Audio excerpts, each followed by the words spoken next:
Lebih baik mencegah daripada mengobati. Saya tuh salut tuh untuk teman-teman yang muslim ya. Ketika mereka mau urus buku KUA ya, buku nikah ya, Ya. itu harus ada rekomendasi dari puskesmas. Yang mau halal saja kemungkinan besar dia punya HIV. Bang, misalnya kita lagi sementara berkeringat sekali nih, kan Yes. dengan padatnya pelari, itu kan kadang kita bersenggolan dengan orang. Yes. Apakah itu bisa menimbulkan penyakit di situ, Bang? Oke. Tidak bersenggolan pun saja bisa sakit. HIV itu virus, bukan penyakit. Tapi ketika kasus itu ditemukan untuk satu orang, ternyata sudah ada sebelumnya. Prevalensi di Sorong itu meningkat tajam. Yang sebelumnya mungkin sekitar 200-an kasus baru ya, sekarang udah jadi 350. Apakah dengan menggunakan kondom misalnya, itu bisa mencegah untuk Ya. penyebaran HIV? Ya. Apakah dia mencegah? Ya. Tetapi apakah 100% berhasil? Bang, ini kan penyakit seumur hidup. Nah, penyakit seumur hidup itu konsumsi obat tuh membosankan. Dari hasil penelitian kita dapatkan bahwa yang meninggal lebih dulu itu adalah orang yang merawat.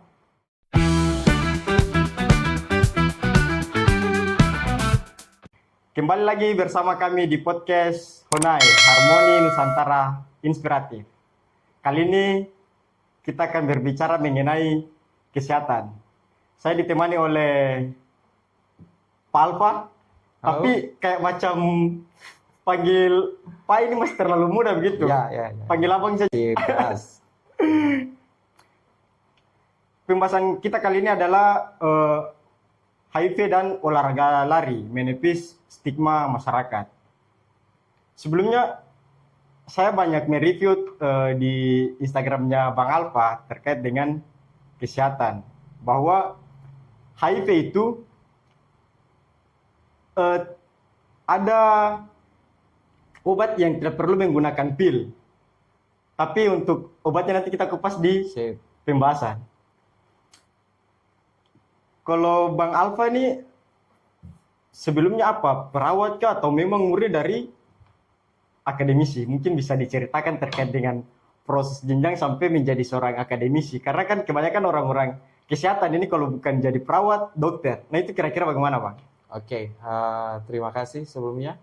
Bang, saya diundang di podcast Honai ini yang memang harapannya itu bisa menjadi sumber referensi ya untuk teman-teman yang ada di Kota Sorong maupun di Indonesia. Jadi kalau cerita tentang latar belakang saya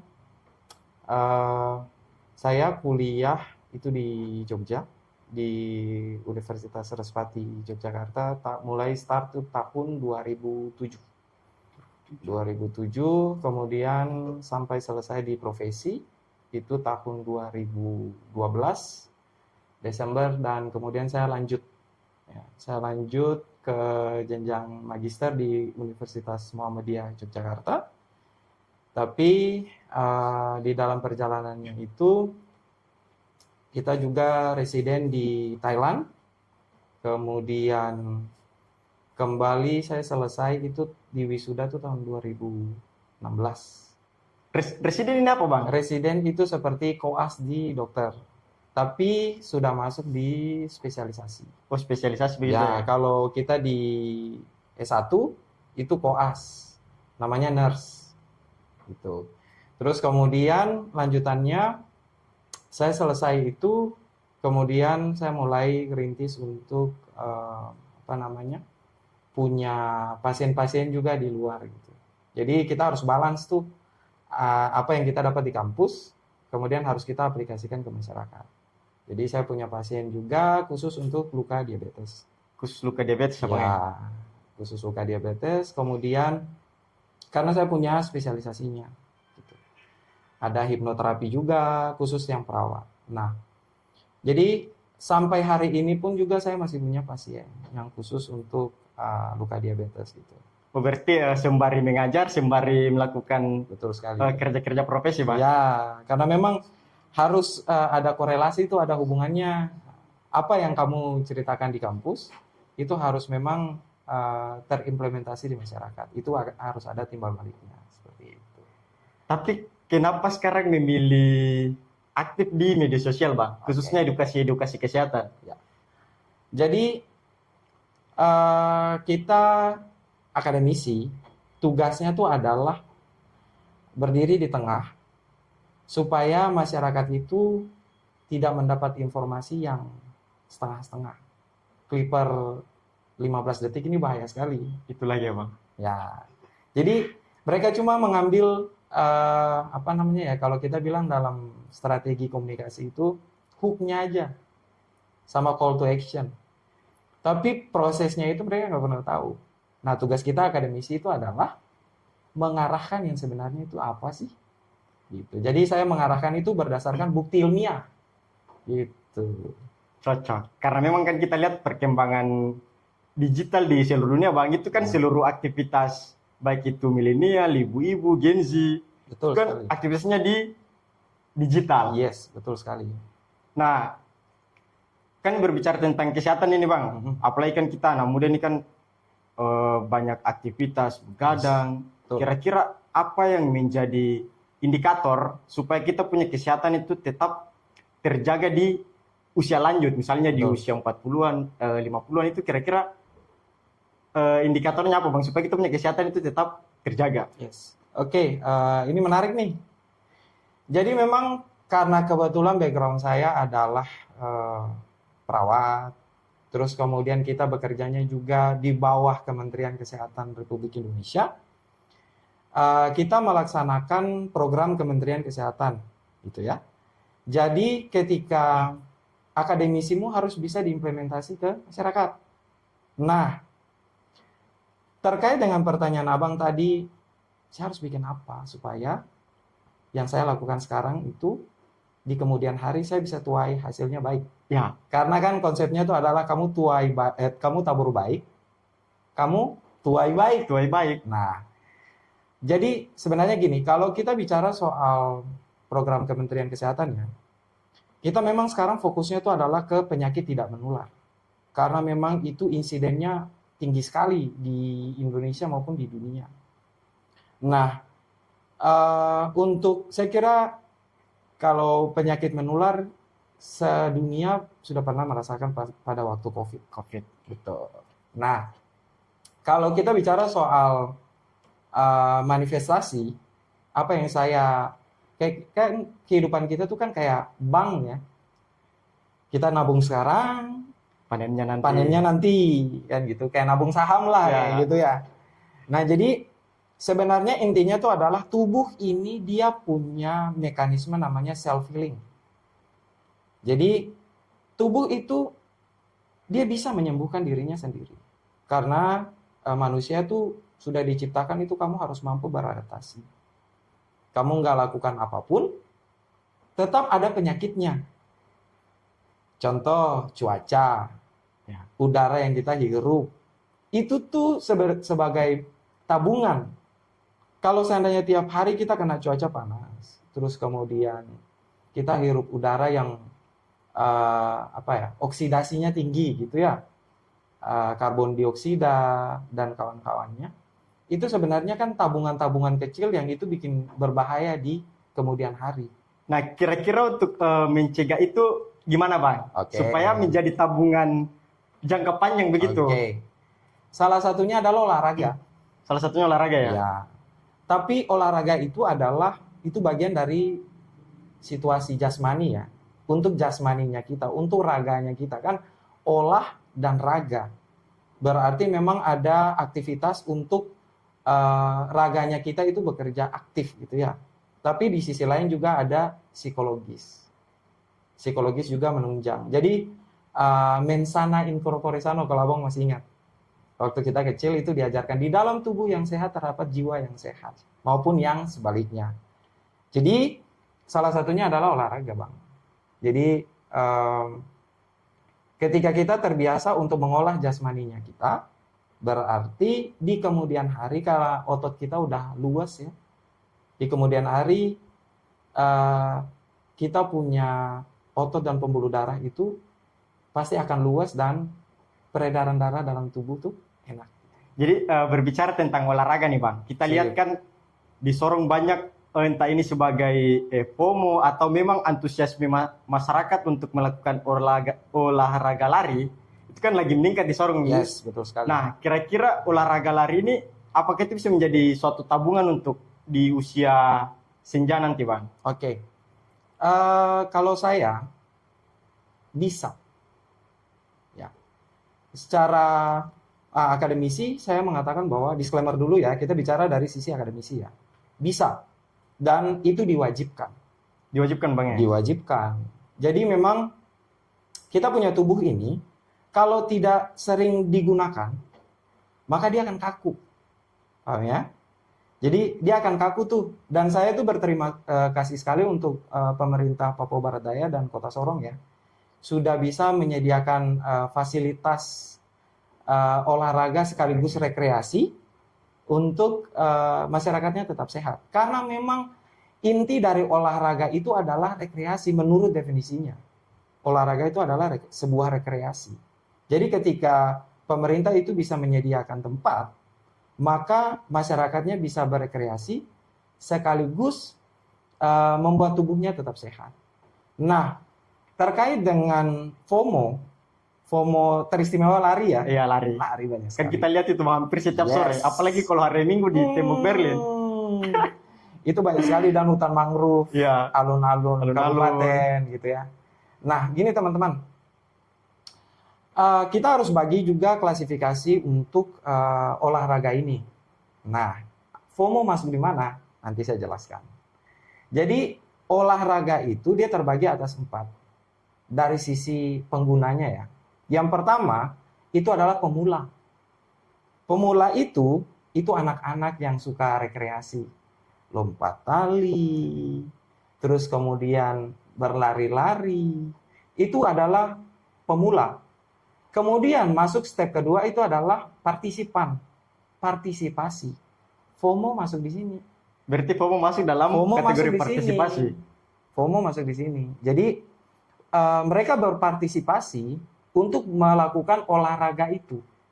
Jadi jalan, lari rame-rame. Jadi sifatnya itu adalah masih rekreasi. Nanti masuk ke tahap ketiga itu sudah masuk ke bagian profesional. Itu sudah mulai diarahkan tuh kumpul ke klub sepak bola, klub lari malam. Terus di Sorong tuh ada tuh yang sepedaan. Senang-senang sepedaan ya. Iya. Kayak gitu. Terus kemudian masuk ke level elit. Itu memang profesional olahraga.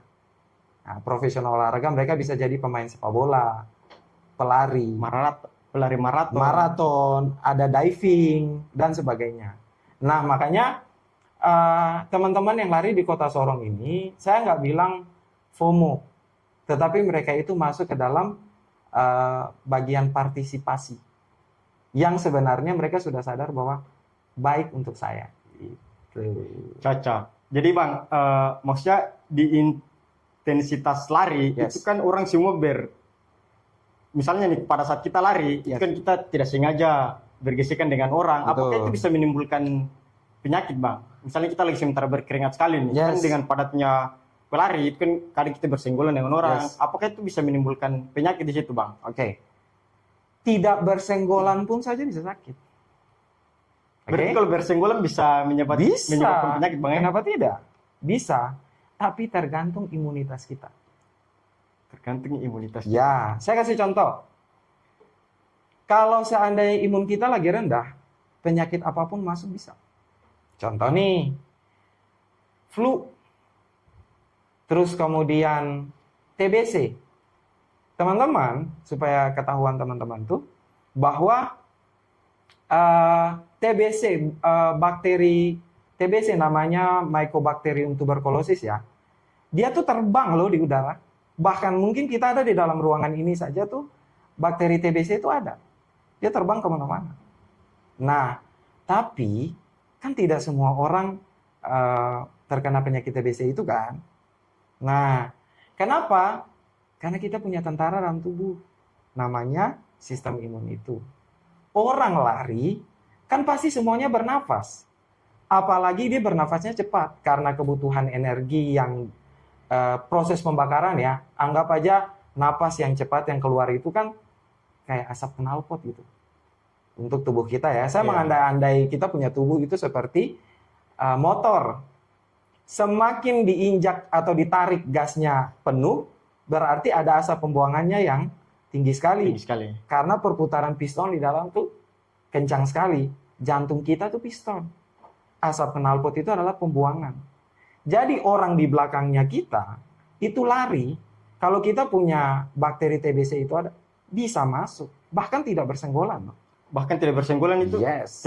penyakit TBC bisa menyebar, Bang? Bisa. Tapi apakah dia bisa sakit TBC? Enggak juga.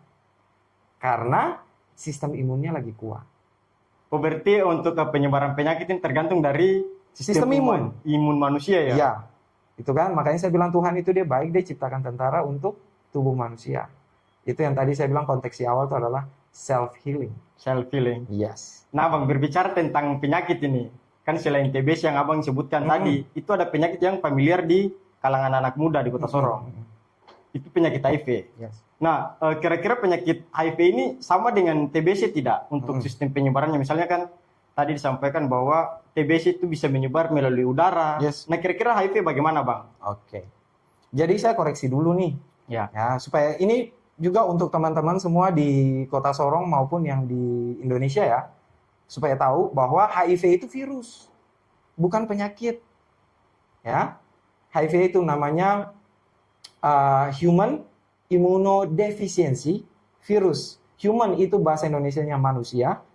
Imunodefisiensi itu ada dua kata, imun dan defisiensi artinya penurunan dan virus.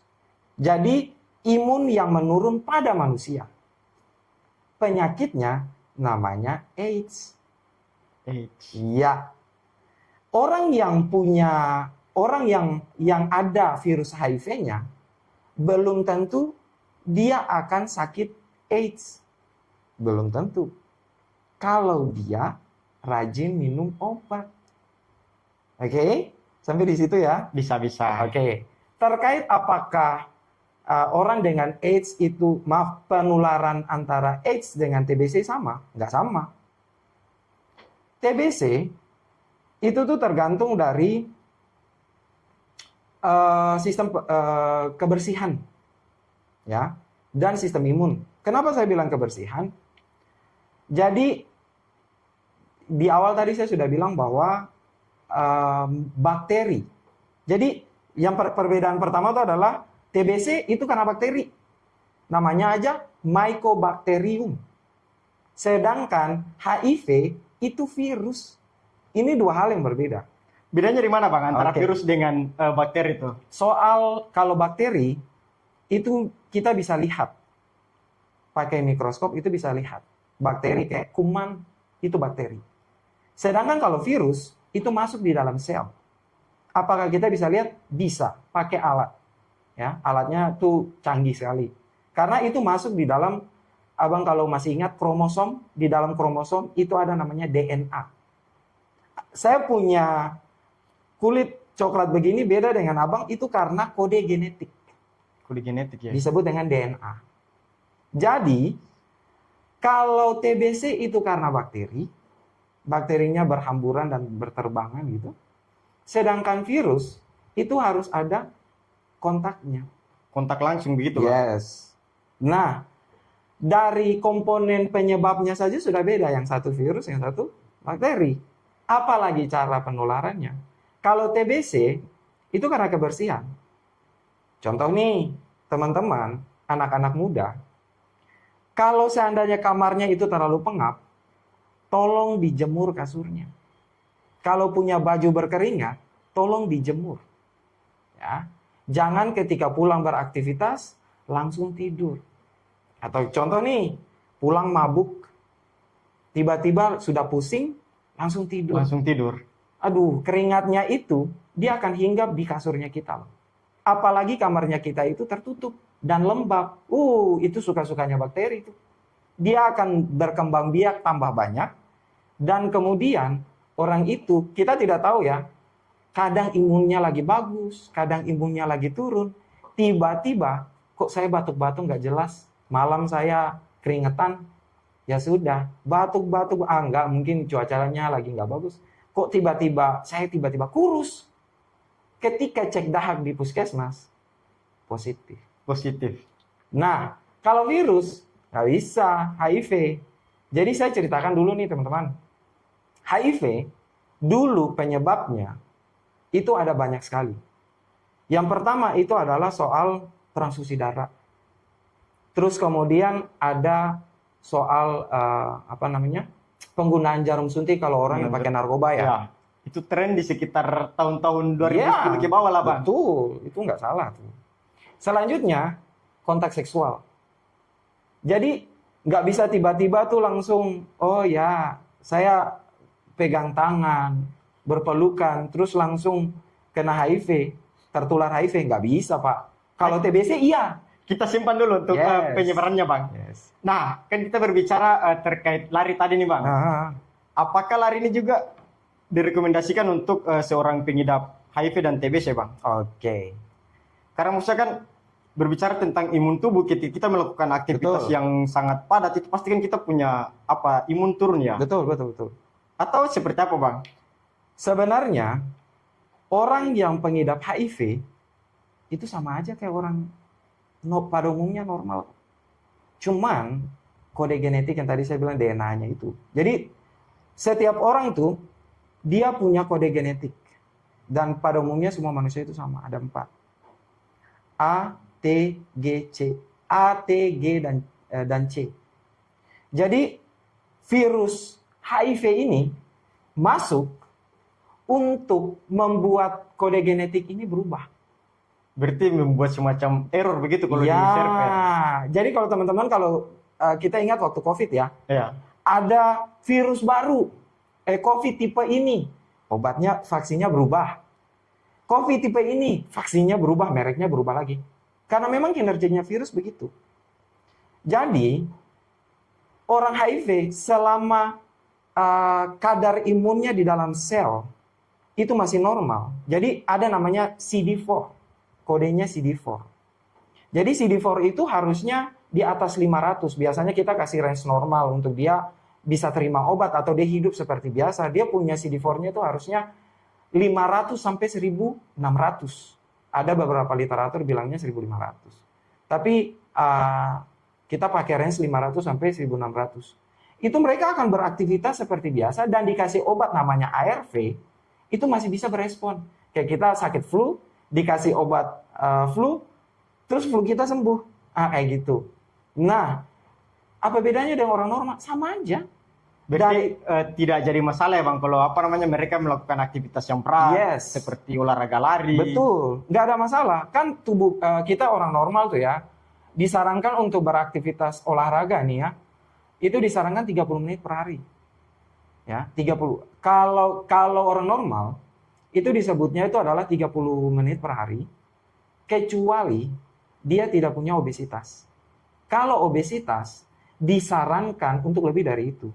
Tetapi orang HIV dengan waktu yang sama, tapi intensitasnya sedang. Ya, dari ringan sampai sedang. Contoh, jalan, terus kemudian lari sedang, 30 menit per hari, sama kayak orang normal. Ada tapinya. Kalau capek, stop. Terus kemudian rajin konsultasi sama dokter. Jadi terus harus kenal diri sendiri. Kalau saya udah rasa bahwa saya nggak bisa fit nih, ya udah, saya istirahat dulu. Atau jalan-jalan biasa. Karena memang olahraga ini tuh, dia memacu tubuh tuh untuk satu, lemas, luas. Ya. Jadi ada di dalam tubuh tuh kita punya pembuluh darah ya, kaku. Jadi otot kaku itu, pembuluh darah juga ikut kaku. Kalau selang biasanya dipakai 5 tahun kan biasanya kaku ya, keras ya. Itu kalau di tubuh manusia juga begitu. Namanya tuh arteriosklerosis, kekakuan pembuluh darah. Kalau nggak sering-sering diolah, putus Pak. Namanya stroke. Tergantung tempatnya di mana. Kalau di otak namanya stroke, kalau di jantung namanya jantung koroner, sampai di namanya tuh akut miokard infarct. Jadi ototnya kita, otot jantung, itu tuh banyak yang rusak. Makanya orang gagal jantung. Jadi harus sering-sering tuh diolah tuh. Harus sering-sering olahraga Bang. Harus sering-sering diolah. Nah, tapi begini Bang, kan olahraga lari ini kan ada semacam rekomendasi begitu, Yes. seperti orang yang kelebihan berat badan itu kan Mm-mm. harus lari di jam 2 siang, jam Yes. 1 siang. Nah, kira-kira orang HIV gimana, Bang? Apakah itu dia harus lari pagi, Yes. ataukah lari sore, atau justru lari malam? Yang Tidak. cocok untuk mereka. Oke, saya mengacu kepada literatur dari NIH ya. Itu adalah sebuah organisasi kesehatan di Amerika Serikat yang memang digunakan selain WHO ya, yang direkomendasikan, yang menjadi rekomendasi untuk seluruh dunia. Karena memang seluruh hasil penelitian itu disetor di situ, gitu. Nah, dari NIH itu dia tidak pernah bilang. Dia tidak pernah bilang bahwa orang HIV dengan obesitas harus larinya sekian. Dia di situ hanya bilang bahwa orang HIV itu seperti orang normal pada umumnya, itu hanya bisa olahraga dengan intensitas ringan sampai sedang. Udah ditentukan tuh dalam 1 minggu hanya sekitar 150 menit. 150 menit. Sama dengan orang normal juga. Tapi ada tapinya. Di bawah itu dia tulis, konsultasikan dengan dokter. Berarti semua harus dikonsultasikan Ya. melalui dokter ya, Bang? Ya, betul sekali. Ini menarik sekali, Bang, berbicara tentang HIV ini.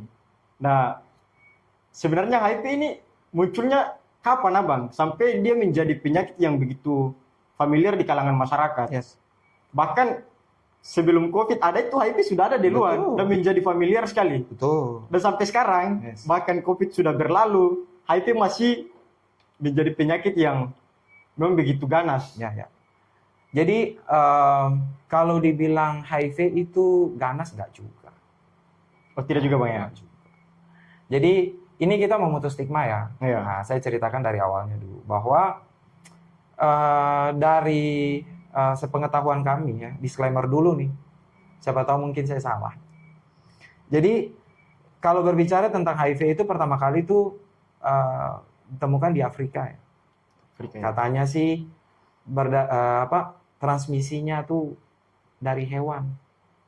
Ya, dari monyet ya. Jadi ada yang digaruk gitu tiba-tiba langsung HIV gitu. Karena mungkin monyetnya itu dia punya pembawa virus. Sama seperti di Wuhan, Di Wuhan. kelelawar. Kelawar, Iya. tikus. Kelelawar tuh kan. Nah, kami tidak tahu. Tapi yang pastinya kalau saya ceritakan di konteks di Indonesia ya, itu masuk kalau tidak salah itu tahun 1987. Itu kasus pertama kali yang dirawat di Indonesia. 1987 itu kasus pertama. Itu orang dari luar negeri, saya nggak mau nyebutin negaranya mana, tapi nanti teman-teman search itu bisa.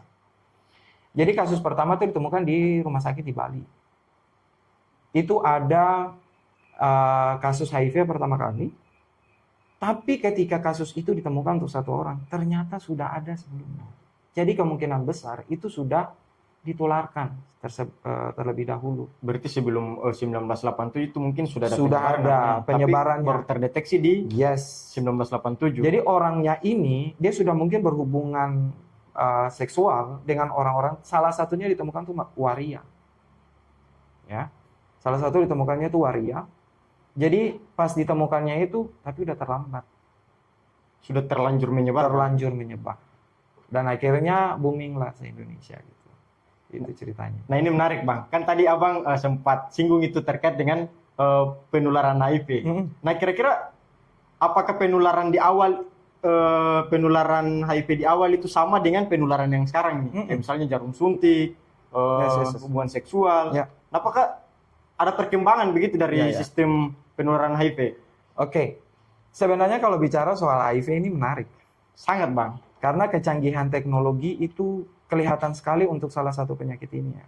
Saya nggak bilang penyakit lain kecanggihan teknologi, tapi kalau kita bicara soal HIV itu teknologinya canggih sekali. Jadi kalau dulu bicaranya adalah 1, transfusi darah. 2, itu adalah penggunaan jarum suntik. Ya. 3, itu hubungan seksual. Tapi ada 1 lagi, orang tuanya HIV, punya HIV, tapi tidak AIDS, HIV, tapi kemungkinan menurun untuk anaknya. Gitu Bisa, ya? Bang, seperti begitu? Bisa. Karena memang kan kita semua dapat darah dari orang tua waktu hamil ya. Jadi di dalam darahnya itu kan sudah ada replikasi DNA karena DNA itu ada di dalam darahnya kita juga. Jadi tapi apakah nanti dia akan apa namanya ya, anak itu dia akan menunjukkan gejala pada saat dia lahir? Enggak. Beda dengan sifilis. Kalau ibunya punya sifilis pada saat lahir, jadi pas ketuban pecah, ada sifilis juga, bakteri sifilis. Sifilis itu bakteri ya. Itu kena di mata anaknya, buta Pak. Si berbahaya itu Bang? Iya, buta. Itu tidak ada ampun tuh. Buta. Nah, jadi kalau dibilang bahwa konteksnya adalah, saya lihatnya tuh, kalau secara umum di Indonesia, itu kita harus bisa mengeliminasi. Karena kan kalau kita udah tahu ceritanya, ya harusnya kita cegah dari awal. Lebih baik mencegah daripada mengobati. Dari keempat ini, yang tinggal sekarang tuh hanya 2. Yang transfusi darah sama penggunaan jarum suntik, itu tergantung. Kalau dibilang bahwa transfusi darah, itu kan rumah sakit punya akreditasi. Setiap tindakan itu punya SOP. Kita mau pasang infus, kan transfusi darah kan pasang jarum infus juga. Tapi sebelum kita mau kasih darahnya kita, itu dan kita mau kasih tangannya kita untuk diinfus, itu kan ada protapnya. Kalau di rumah sakit itu namanya PPI, ya, pengendalian infeksi, supaya jangan terjadi namanya tuh HAIS atau biasanya dikenal dengan infeksi nosokomial, infeksi yang didapatkan di rumah sakit. Tiba-tiba datang yang malaria pulang dengan HIV kan nggak enak kan. Makanya protap itu tuh ada tuh. Jadi pas waktu transfusi, abang sudah harus dicek dulu darahnya. Punya sifilis nggak? Ada HIV nggak? Jadi mereka tuh pakai alat kecil kayak strip gitu, ya, kayak cek kehamilan gitu. Betul. Ya, itu dikasih tetesan darah situ strip 2 nggak? Kalau strip 2, berarti bisa jadi ada sifilis dan HIV, abang nggak boleh transfusi. Berarti nggak boleh, sudah putus mata rantai di situ dong. Nah, kira-kira sistem penanganannya bagaimana Bang? Kalau mereka tidak bisa transfusi darah? Kalau seandainya itu sudah tidak bisa transfusi, ya berarti penyakit orang itu akan direkomendasikan untuk pengobatan. Pengobatan ya. Oh ya. Jadi kita udah cut sampai di situ tuh. Pada saat mau pasang infus, bukannya tuh steril. Gak mungkin punya orang lain terus tusuk di sini. Nah, supaya nggak ada penularan dong. Nah, kalau bicara konteks sorong, kita harus bisa mengeliminasi satu lagi, penggunaan jarum suntik. Karena kalau saya baca di media tuh ya, ini soal penggunaan narkoba ya. Jadi di Sorong ini kan sudah ada, kalau untuk yang inisial G itu sudah banyak sekali. Sekarang kan kalau yang beberapa minggu yang lalu mulai ditemukan tuh ada yang ke gap tuh kena S tuh. Ya. Tapi S-nya itu kalau dilihat dari alat yang digunakan untuk penggunaannya, mereka masih pakai bom. Karena kita orang timur mungkin saja masih takut jarum suntik. Jadi mereka nggak pakai jarum suntik. Kalau saya aja takut pakai jarum suntik, masa kamu juga pakai? Berarti, padahal kalau mau dibilang barang itu di apotek jual murah loh, 3.000 udah dapat. 3.000 sudah dapat. Tapi karena mereka takut pakai itu, mereka nggak pakai Pak. Nah kan gitu ceritanya. Berarti salah satu penyebabnya lagi kita eliminasi. Sekarang yang tinggal nih, seksual. Itulah yang bikin prevalensi di Sorong tuh meningkat tajam. 2024 ke 2025 press release ya, itu meningkat tuh. Iya Bang, sangat meningkat. Iya, yang sebelumnya mungkin sekitar 200-an kasus baru ya, sekarang udah jadi 315. 315 kasus? Iya, 315. Dari tahun sebelumnya itu, yang sepengetahuan saya, kalau rilis tahun September ya kalau nggak salah, itu hanya 4020 tuh kasus di kota Sorong. Nah kira-kira untuk pencegahan itu bagaimana Bang? Kalau kita udah terkait tahu, untuk eliminasi nih. Kalau kita udah tahu nih aktivitas masyarakatnya ini ya. Iya. Aktivitas masyarakatnya itu bahwa hubungan seksual ini menjadi faktor pencetus utama. Ya berarti harapan kita adalah mereka nggak hubungan seksual sembarangan. Jadi teman-teman ingat, jangan hubungan seksual sembarang kalau belum halal. Ya, bisa jadi. Iya tahu Bang, itu karena maksudnya ini kan menjadi sebenarnya faktor penyebab utama lah untuk di kota ini. Kalau bilang halal dan non halal, itu punya kemungkinan yang sama besarnya. Saya tuh salut tuh untuk teman-teman yang muslim ya. Ketika mereka mau urus buku KUA ya, buku nikah ya, ya. itu harus ada rekomendasi dari puskesmas. Harus disuntik TT dulu, ya, tetanus ya. Baru bisa dapat, baru itu. Saya bilang itu paling bagus sebenarnya, karena untuk mencegah. Karena yang mau halal saja kemungkinan besar dia punya HIV. Ya mungkin dulu jajan-jajan sembarang. Nah ingat teman-teman, sebelum halal jangan jajan sembarang. Iya, Tapi bang, maksudnya kita lihat di Sorong nih bang. Ya. Secara tidak langsung kan ada lokalisasi tuh. Betul. Nah ini apa kan menjadi salah satu faktor bang untuk penyebaran HIV, ataukah justru dari tinjauan akademisnya seperti apa bang? Oke. Jadi pengkajian langsung atau asesmen langsung di lokalisasi di Sorong ya, itu kami belum punya datanya. Tetapi berkaca dari Doli Surabaya, ya, itu ada anomali tersendiri yang kurang lebih sama. Ketika kan konteksnya nih adalah kamu mau berhubungan seksual, tapi kalau kamu nggak punya tabungan HIV atau tabungan sifilis, nggak masalah dong. Iya kan? Karena kan si A dan si B berhubungan, kalau si A dan si B ini sama-sama nggak punya virus dalam tubuhnya atau bakteri sifilis tadi nggak ada dalam tubuhnya, nggak masalah. Nggak ada terjadi transmisi karena bakteri dan virus HIV-nya itu tidak ada, bakteri sifilisnya nggak ada. Tapi kan itu tidak menutup kemungkinan kamu Ya, di tempat begitu.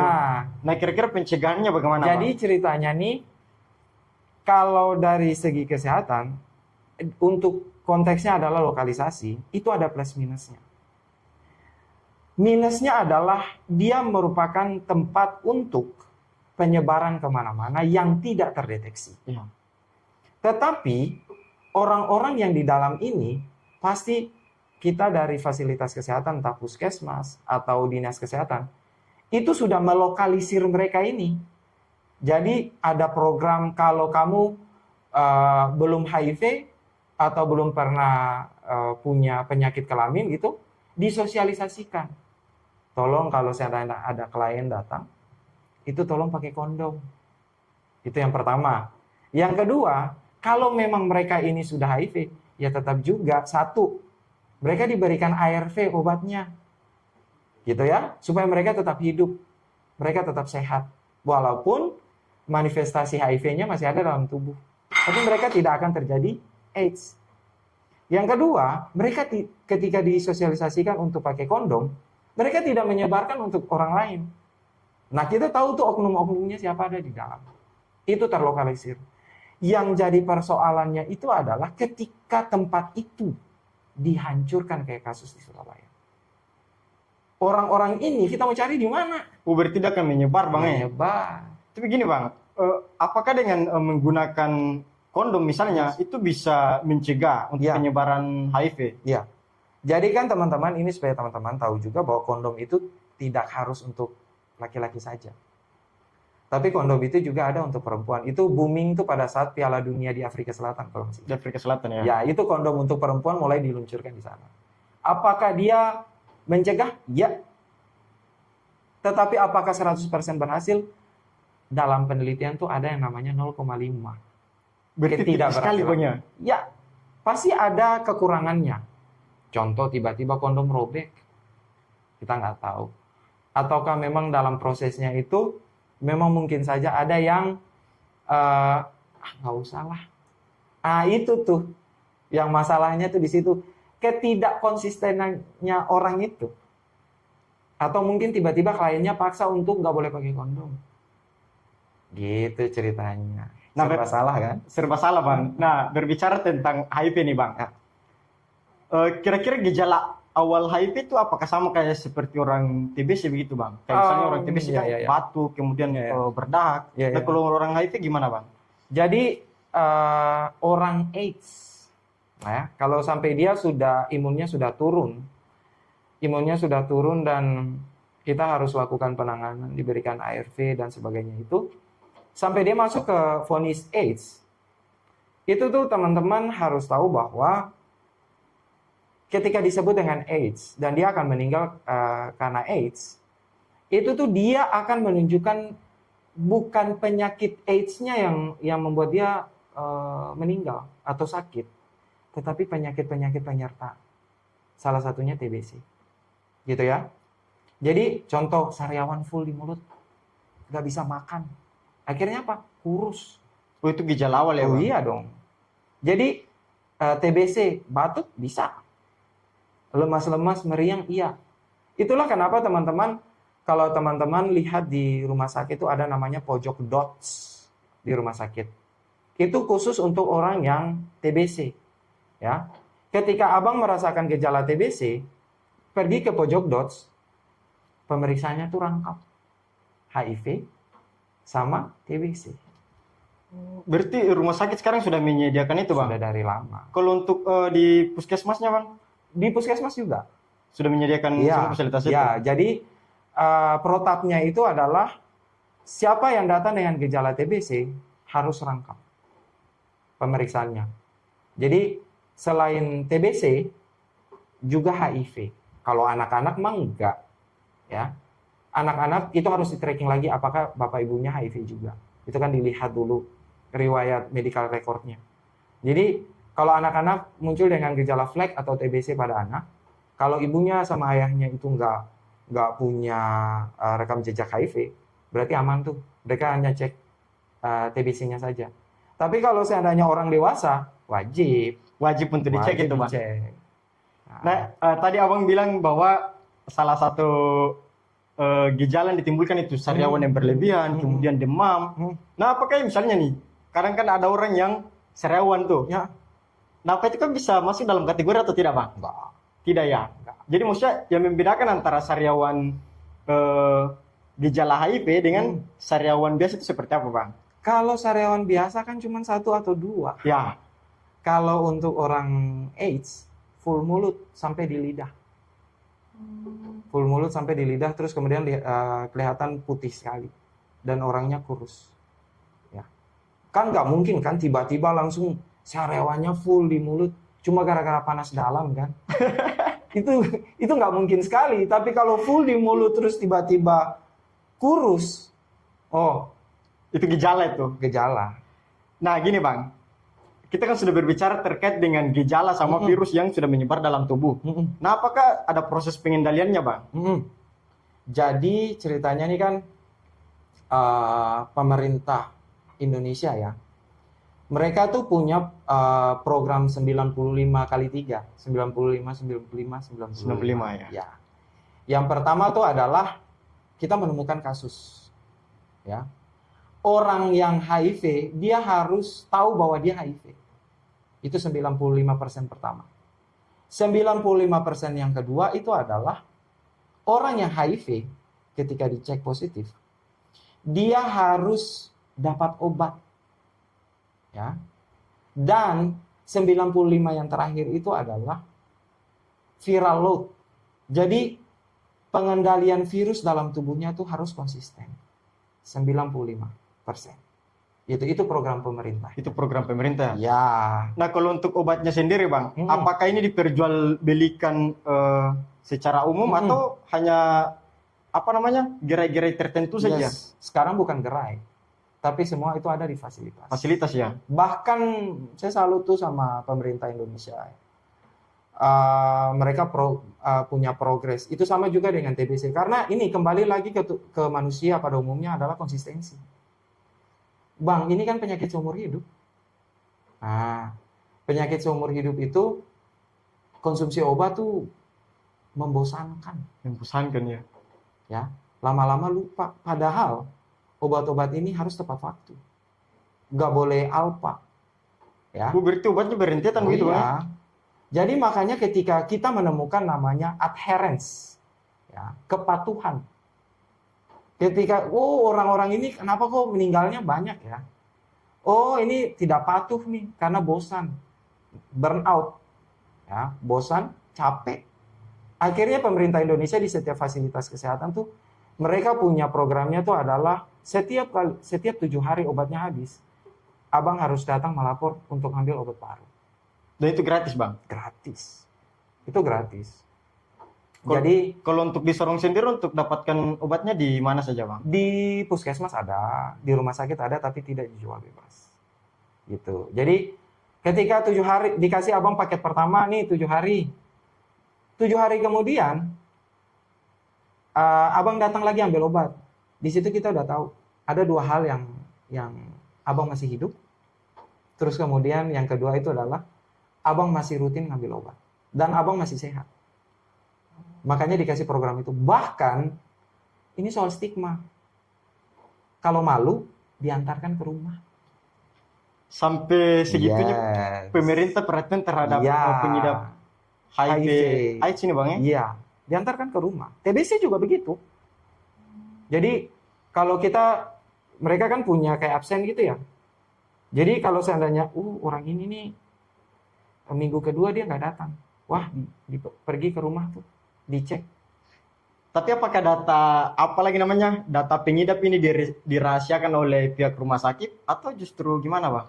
Karena kan banyak orang yang malu nih, kayak yang tadi Abang bilang, Betul. malu untuk datang ke rumah sakit Betul. karena takut datanya tersebar ke masyarakat. Betul. Jadi saya runtut dari awal dulu ya. Ini kan bicara soal stigma ya. Iya. Sebenarnya orang HIV itu kan sama aja. Toh dia nggak menularkan ke siapapun lewat kontak. Beda dengan TBC sama kusta. Kalau kusta mah sama TBC kontak sedikit aja imunmu rendah, ya udah kamu kena. Kena berarti. HIV ini kan harus kontak. Kalau kita istilahnya itu adalah invasif. Sesuatu yang masuk dalam tubuh dulu baru bisa dia bereplikasi. Dan dia menunjukkan gejala itu pun juga bertahun-tahun, minimal 5 tahun. Baru dia menunjukkan gejala. Gitu ya. Iya, Bang.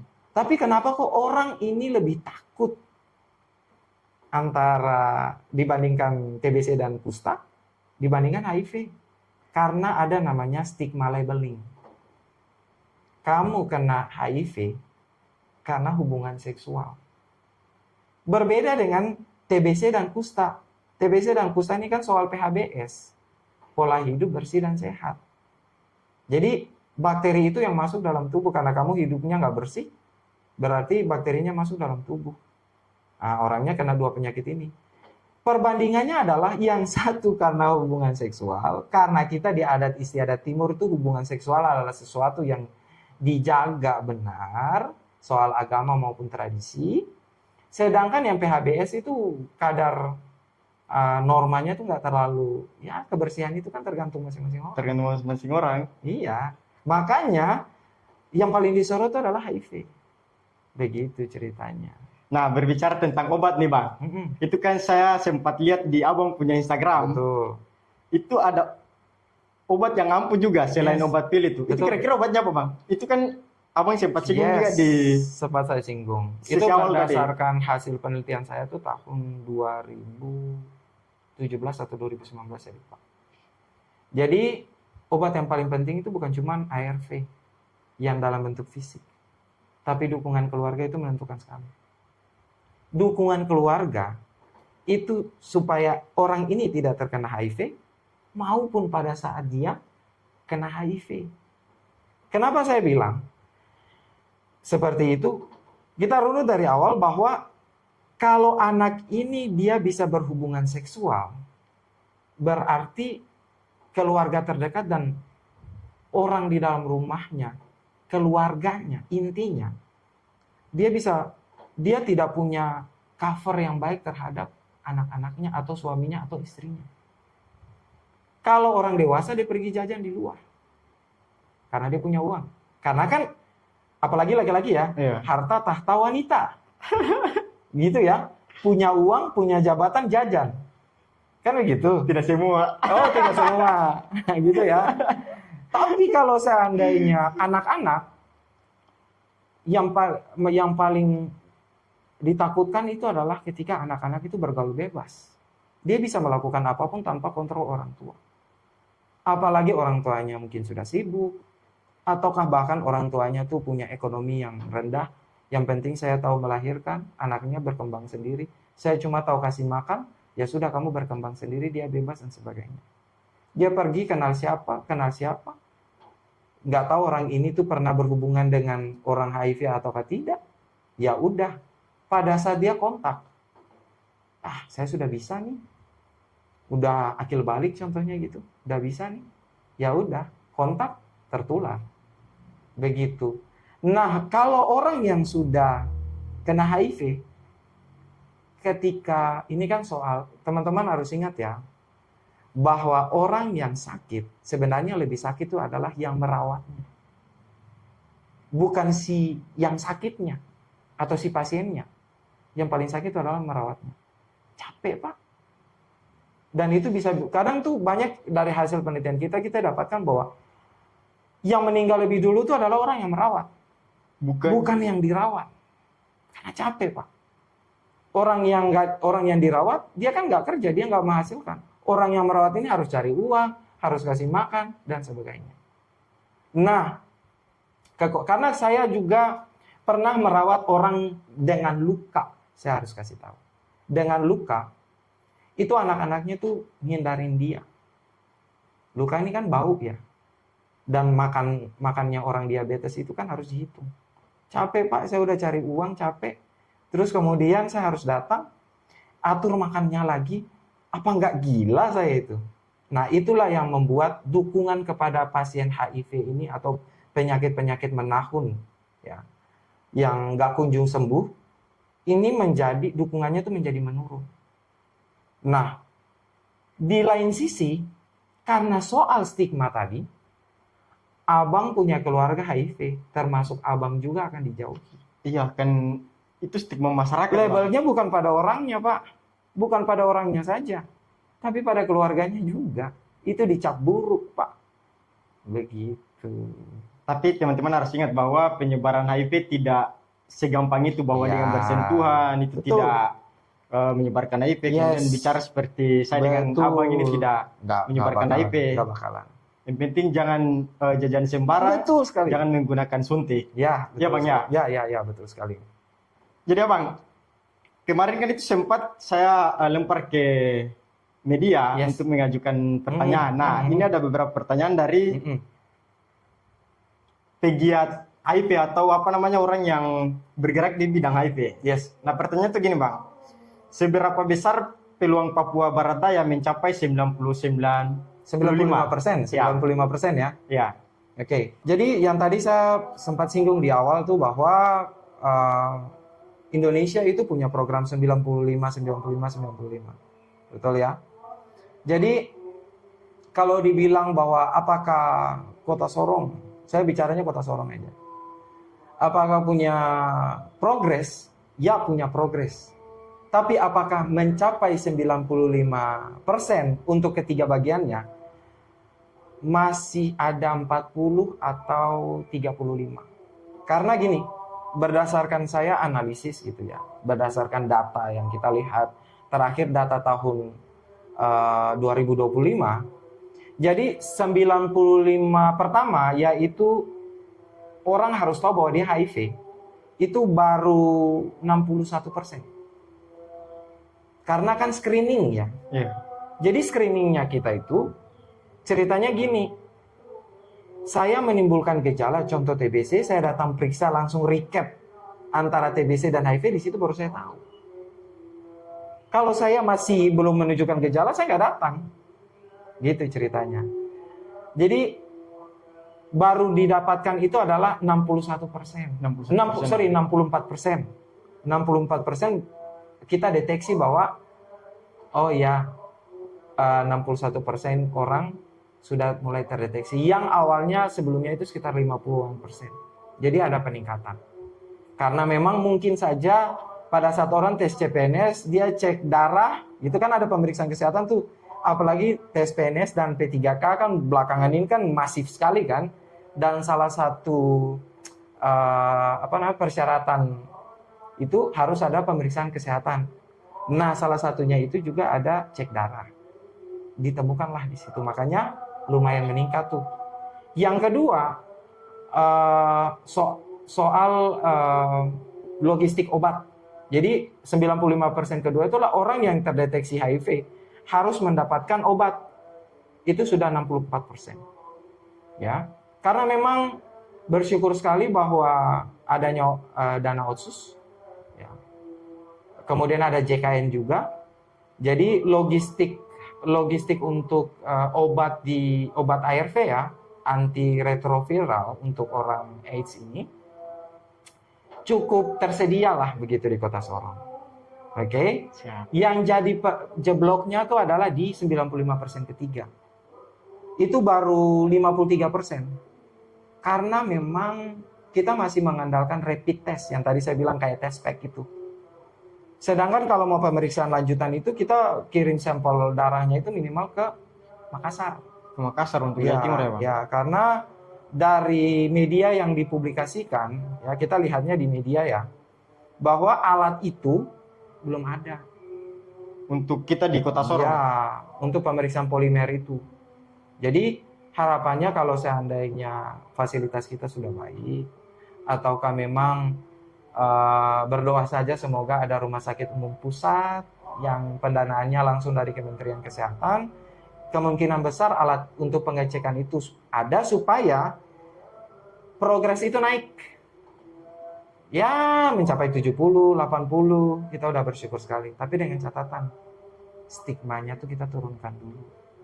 Karena stigma itu, dari beberapa publikasi, penelitian maupun di media ya, stigma itu bukan cuma dari keluarga, tapi dari kita tenaga kesehatan juga. Sering muncul itu juga, ya, Bang? mungkin dulu tuh, orang itu AIDS, ketika mereka dirawat. Iya. Akhirnya ada jarak. Tapi kita udah kasih kode tuh, namanya B20. Ya, kita udah kasih kode supaya jangan orang itu merasa orang lain juga yang nggak tahu kode itu, mereka nggak langsung menghindar, gitu. Kita kasih kode aja, orang itu B20 positif. Jadi, dan kita pun ketika kita sudah tahu, harusnya jangan kita menghindar dong. Karena mereka itu juga dalam salah satu stigma, gitu, stigma dari kesehatan. Oke, Bang. Kita masuk ke pertanyaan netizen yang kedua, Bang. Upaya apa yang sudah dilakukan perguruan tinggi untuk menyelesaikan persoalan rendahnya cakupan pengobatan, stigma diskriminasi, adanya pemotongan dana internasional untuk penanggulangan kesehatan HIV? Oke. Jadi begini, kalau kita lihat di situasi dunia ya, ini berawal tuh dari Donald Trump. Jadi yang kami lihat di media itu bahwa Donald Trump itu dia memutuskan, dia tidak mengakui WHO ya.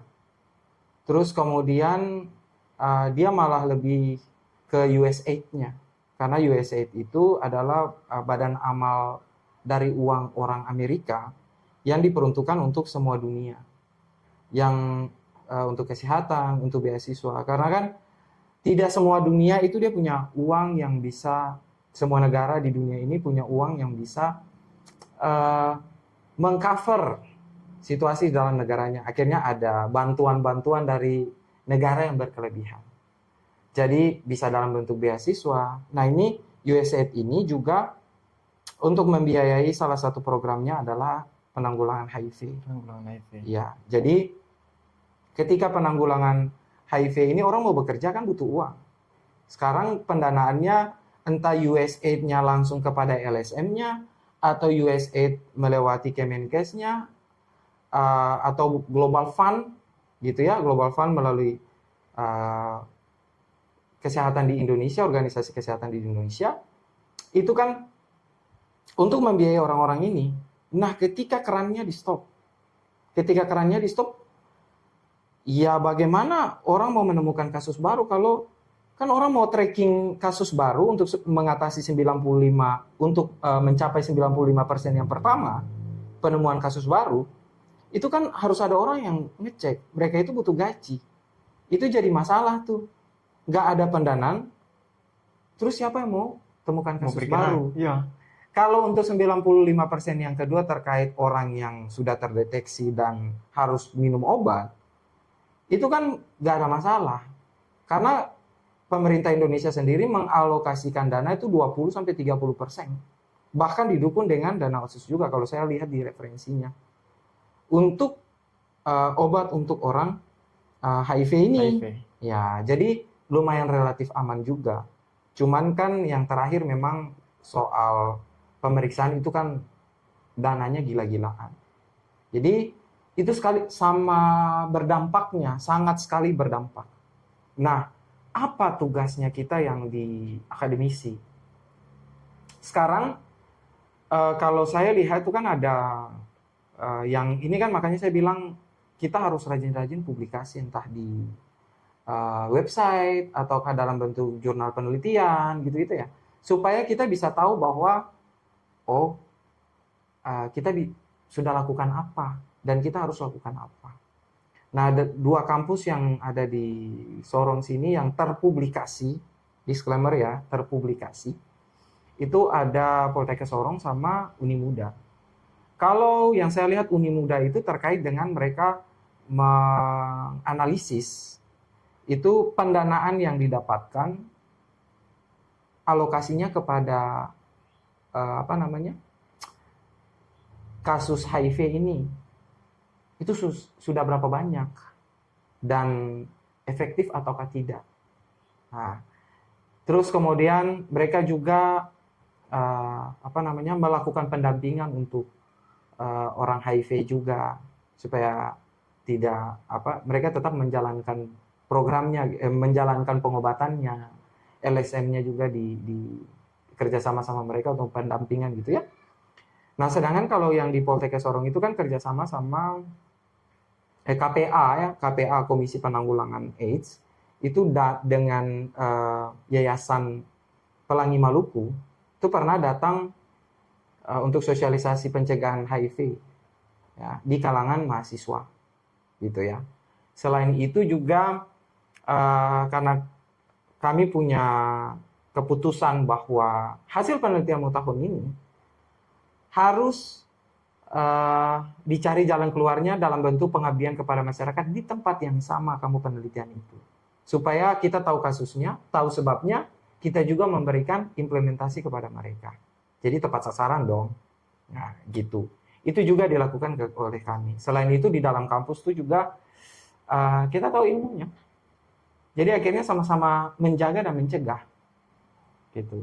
Ketika sama-sama tahu dan mencegah, itu makanya kalau abang masuk di kampus, di sampingnya adalah dilarang korupsi, di sampingnya adalah cegah HIV/AIDS. Jadi walaupun pendanaannya kurang, tapi kan kita punya kegiatan yang lain. Kalau soal pengobatan mah itu urusan pemerintah karena memang kan obat-obatnya itu dipegang langsung oleh fasilitas kesehatan. Nah, tapi perawatan penunjangnya itu kami bantu karena kami punya program mata kuliah itu namanya penyakit endemis. Salah satunya adalah HIV/AIDS. Ya, penyakit endemis Papua salah satunya adalah HIV selain TBC, kusta dan sebagainya. Nah, jadi kita tuh merawat pasien ketika mereka ada di rumah sakit. Ketika sudah AIDS ya.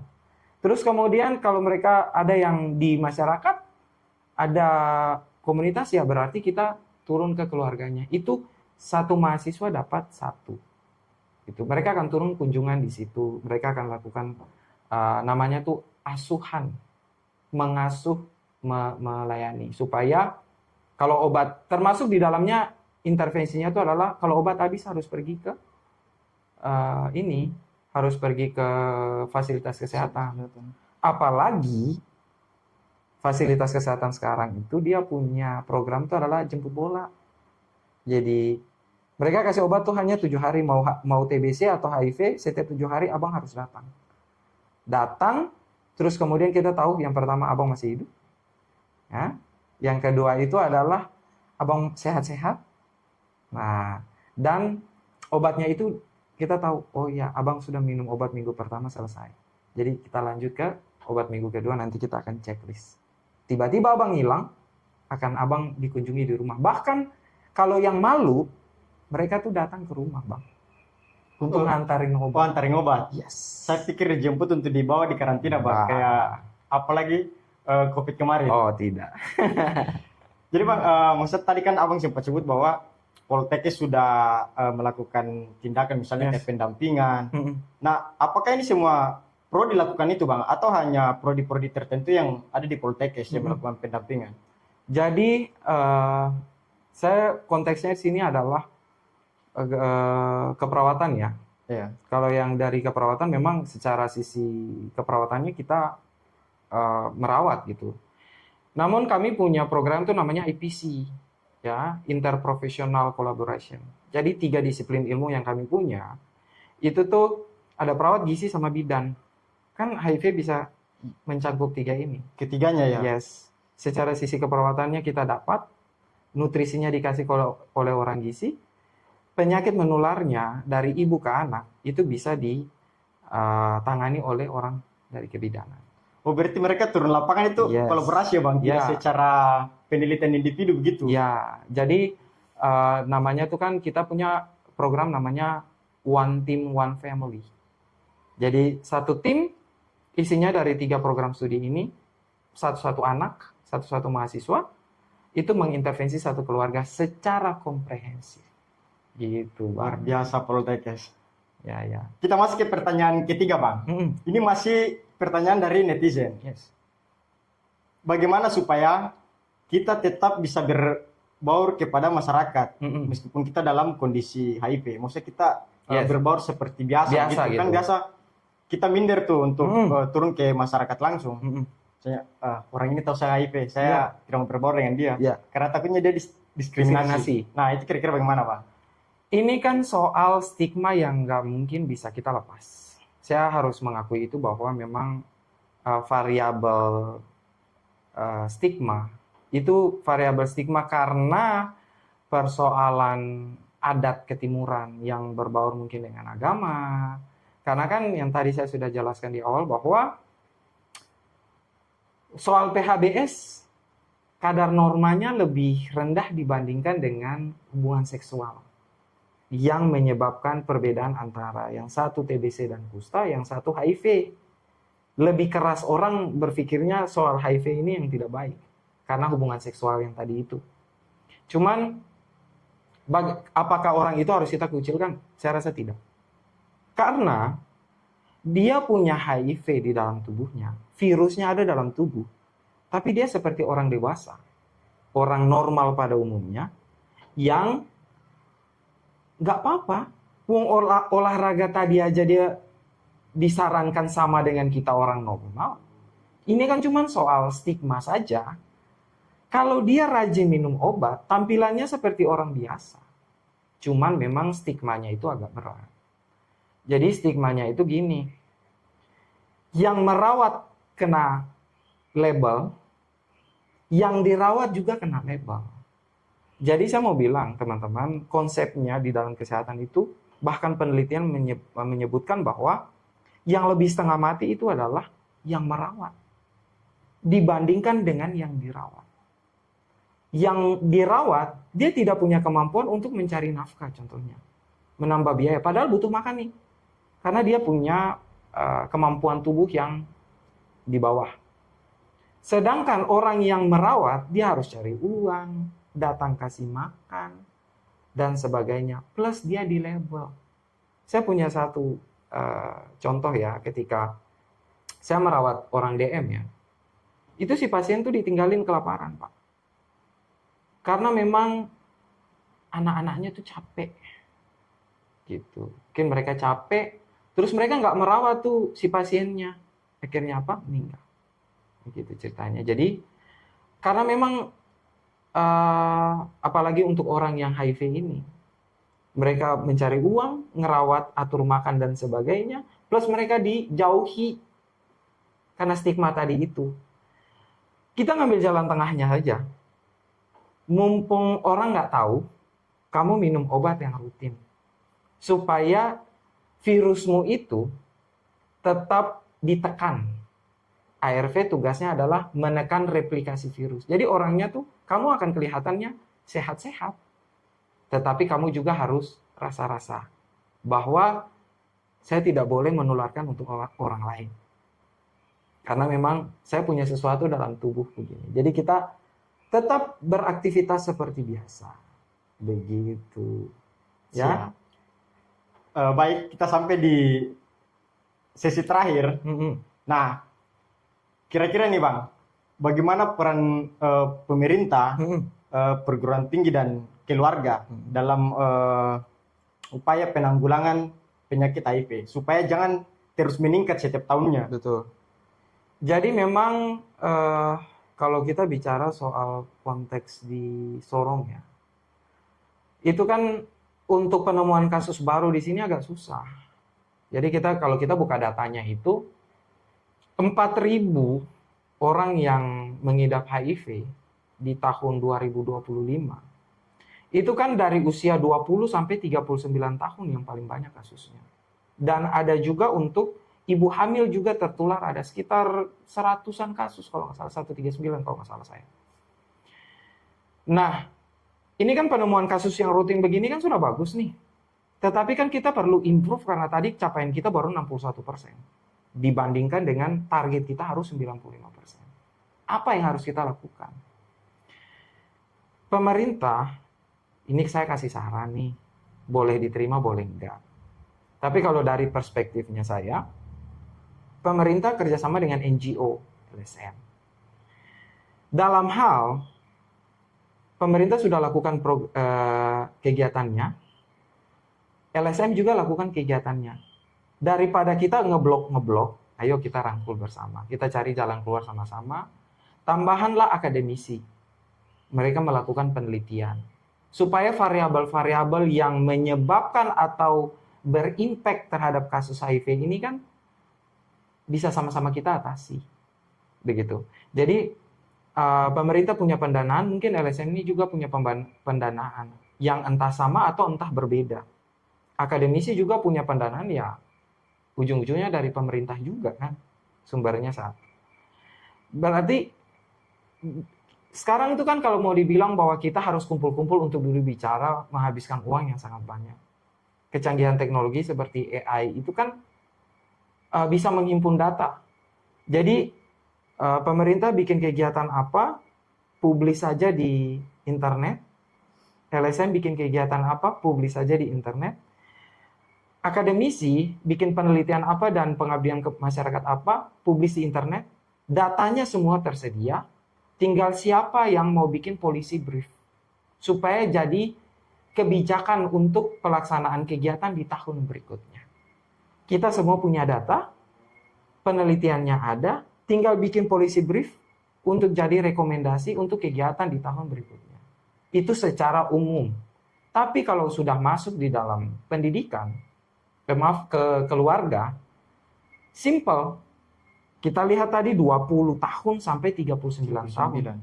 Itu usia sekolah dan usia produktif. Satu, kalau anaknya ini masih kuliah atau masih sekolah, pendidikannya kasih yang terbaik. Mereka disibukkan dengan pendidikannya mereka. Akhirnya mereka berpikir bahwa saya akan fokus kepada pendidikannya saja. Daripada saya harus melakukan bergaul sembarangan terus kemudian melakukan hubungan seksual yang sembarangan gitu. Nanti lama-kelamaan orang tuanya itu tergerak. Oh iya, saya punya anak nih, fokus ke pendidikan, saya harus dukung dia.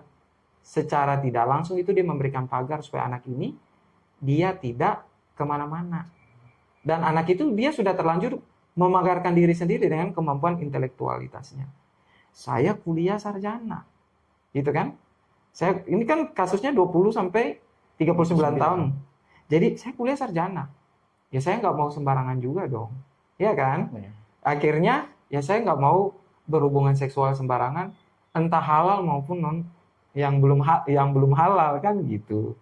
Jadi bahkan saya selalu tuh untuk teman-teman yang di Muslim ketika mau urus buku nikah tuh ya. Jadi ada programnya bahwa kalau mau urus buku nikah harus ada surat kesehatan dari puskesmas, suntik tetanus, sekaligus dengan periksa HIV juga. Karena kan HIV ini 5 tahun 10 tahun baru bergejala. Apa salahnya kita ngecek sekarang supaya ketahuan nih, supaya nggak ada transmisinya, gitu. Jadi semua itu tercover, gitu. Jadi ini adalah sebuah garis lurus yang sebenarnya kita sudah lakukan, cuman mungkin saja belum bersinergi. Tinggal disinergikan saja, gitu. Baik, sesi ini cukup menarik. Sebenarnya kita mau berbicara lebih banyak lagi terkait dengan edukasi masyarakat. Tapi karena kita dibatasi oleh waktu, ya. saya ucapkan Terima kasih Bang Alfa atas kesediaan waktunya hadir di podcast Harmoni Nusantara. Sama-sama. Jadi teman-teman, lari bukan soal siapa yang paling cepat dan paling jauh, tapi lari menuju sehat dan peduli sesama orang lain. Jangan sampai kita diskriminasi terhadap pengidap HIV dan penyakit lain. Selama itu tidak berbahaya terhadap diri kita. Betul. Sampai ketemu di episode podcast Sonai berikutnya. Mengkritik lewat data, menginspirasi lewat aksi. Terima kasih Bang Alfa. Sip.